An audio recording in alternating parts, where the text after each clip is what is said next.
Hi everyone. आज हम बात करते हैं विजडम टूथ के बारे में, जो कि थर्ड मोलर होता है और हम इसे अपनी लोकल लैंग्वेज में अक्ल का दांत भी बोलते हैं।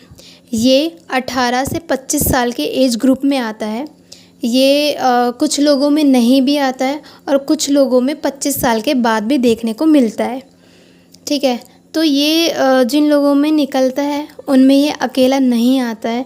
इसके साथ साथ आता है बहुत सारा पेन यानी कि दर्द, बहुत सारी स्वेलिंग यानी कि सूजन, और डिफ़िकल्टी इन च्यूइंग यानी खाना लोग नहीं खा पाते हैं ठीक से, और उन्हें बहुत सारा पेन भी होता है। और जिस एरिया में ये निकलता है वहाँ पे ब्लांचिंग यानी थोड़ा सफ़ेद एरिया वो दिखाई देता है। और अब ये ऐसा होता क्यों है?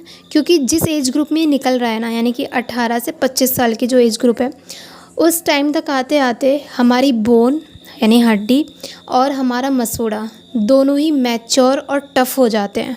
ठीक है, और जिसकी वजह से उसमें एक हिंड्रेंस आ जाती है, उस दांत को निकलने में एक हिंड्रेंस आ जाती है, एक रुकावट आ जाती है और निकलने में बहुत मुश्किल होती है।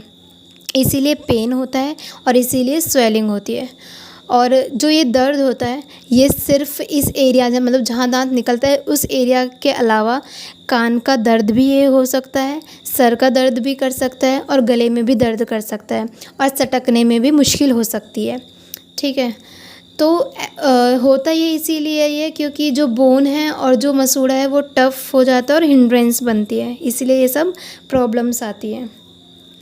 इसके अलावा अगर जो मसूड़ा है, जब दांत निकलता है और जो मसूड़ा होता है उसके बीच में अगर गैप बन जाए तो वहाँ पे खाने फंसने की वजह से एक और इन्फ्लेमेशन हो जाती है, इन्फेक्शन हो जाता है, जिसे पेरिकोरोनाइटिस बोलते हैं। पेरिकोरोनाइटिस के लिए मैं अलग से वीडियो अपलोड करूँगी। उसमें होता ये है कि खाना फंसने की वजह से ना वहाँ पे और ज़्यादा इन्फेक्शन और इन्फ्लेमेशन हो जाती है, सूजन और बढ़ जाती है और पेशेंट को बहुत ही एक्सट्रीम लेवल का दर्द होता है।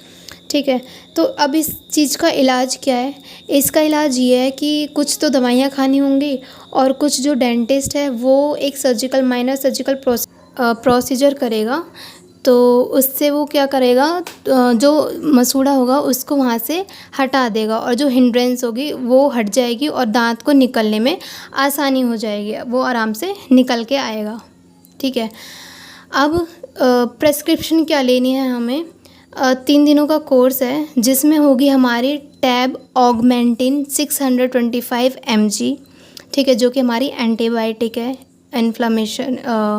इन्फेक्शन के लिए। ठीक है, दूसरी है हमारी टैब सुमोफ्लेम, बीडी लेनी होगी हमें यानी कि दिन में 2 बार, और कैप्सूल पैन डी जो ओडी लेनी है BBF यानी कि बिफोर ब्रेकफास्ट। ये 3 दिनों का कोर्स होता है, इससे पेन और स्वेलिंग में आराम मिलता है। Thank you.